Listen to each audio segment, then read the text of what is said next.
نن مې هغه سره دا خبرې وکړې دلته مې دا وکړې دلته کې به بیا دننه ناست دي خاندي به ګپې شپې بولي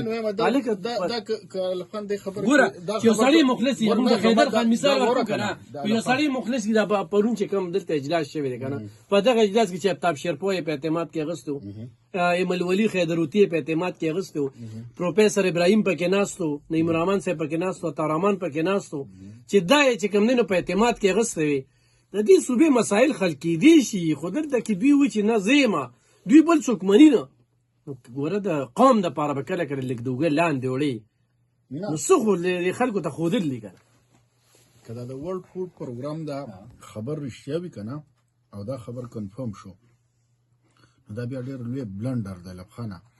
چېرې په کرپشن باندې یا په بددنیاوانۍ باندې یا په مس مینجمنټ باندې تاسو سره یو پروجیکټ ختمیږي نو دا خو ډېره زیاته د دغه خبره ده که نه پکار خو دا ده چې دلته کې لکه ټوله د دوی خو ټوله بیانیه په کرپشن باندې ده په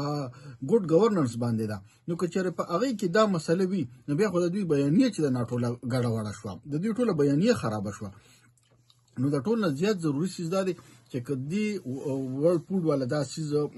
ختم کړی وي نو دا خو بیا ډېره زیاته د خیبر پښتونخوا دپاره د خیبر پښتونخوا د ولس دپاره ډېره زیاته د فکر وړ خبره ده چې ولې خالد منصور ما ته وویل په کومه محکمه کې کرپشن نه دی روان او د کومې محکمې نه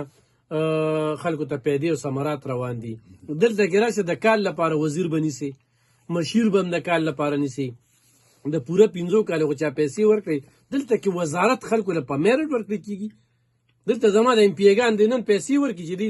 دغه راځي او که نه 4-5 میاشتې پس به زما په دې صوبه کې بل وزیر راځي یاد ساته په دې صوبه کې بل وزیر راځي هغه ځان جمع کوي چې هغه ځان پوره کړي اولته کې وزیر اعلی صاحب اولته کې بره دغه خوشحاله کړي یاره دا خبرې ډېرې کلو دي په دې صوبه کې روانې دي دوی وله جواب د دې ورکولی شي د کومې خبرې به جواب ورکړي چې دلته کې به زما نور الزامونه دي نو ګوره ستا الزامونه دي ستا خوله ده دغه امپیګانې وایي دا په خپله وایي یاره زه وزارت ولې نه کوم خو زه وزارت کوم نو دا وزارت لپاره به زه دونه پیسې جمع کوم خبره کوم تا بلې اوس خبره کوله قاسم علي چې کوم دی د صحت په دغه نه لرې هلته کرپشن شو نو زکات یې وله ورکړه زکات محکمه کې د وشر زکات یې سوشل ویلفیر یې وله ورکړه چې هغه مزدورانو سره هغه داسې محکمه ده چې هغه پیسې تاوې راغلي مزدورانو لپاره نه به دې ورکړي دا یقین دې پشته چې وربېکي نو داسې دا شروع نه شو څه شروع دا 10,000 روپۍ چې ورکوي مزدوران به څنګه وایي دا څنګه ورکوي ته ماته څنګه ورکوي دا چې په لنډ اغلا ده کې چې سوشل ویلفیر ته ځاغ افسر ده تنګ دی هغوی چې هغه نن ما پسې ټیلیفون کړو چې لکه دا خلکو له تاسو دې خوا مخه ورکړې ده نو ما ورته صاحب دا زمونږ خبر دی چې حکومت ویلي دي لکه چاله له ماله راشي یا تاله درشي نه او که تاسو سرکار نه دی ویلی نو بس ټیک ته ویلي دي ولې خو دې ویلي دي وایي دا لانچینګ کې چې وکړه منصوبې یو چې سی ویلي دي بیا وایه چې موږ مزدورانو ته به 10,000 روپۍ ورکړو سپیشل پرسن ته خصوصي افراد سپیشل پرسن شو که نه سپیشل پرسن ته به 10,000 روپۍ ورکړو اوس کم سپیشل پرسن ته ورکړي دا خو د سرکار خوښه ده یا د محکمې خوښه ده هغې سره خو زموږ سویمه نشته دی نو سوشل ویلفیر دفتر ته یې داخل کوي نو چېرته به ځي وزیر اعلی دا خبره پکې دغه چې چا رجسټریشن کړي دلته کې خو په زرګو دي زمونږ په دې 400 کې چې کوم دی په زرګو هغې سره د هغې د رجسټریشن دا طریقې کار دی چې هغوی سره به یو خو به سپیشل پرسن شناختي کارت به ورسره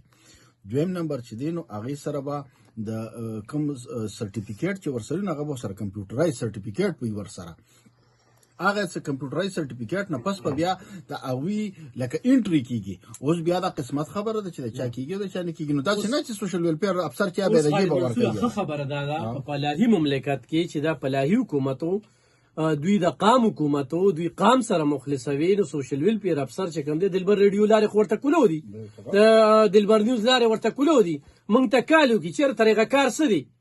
نو بس صرف اعلان دی طریقه کار نشته د سولر سیستم اعلان شوی دی صحیح ده رجسټریشن روان دی موږ ورته علي جان ته وایي چې یاره لاړ شه هلته کښېنه مړه به د دې څه دا دغه وکړي که نه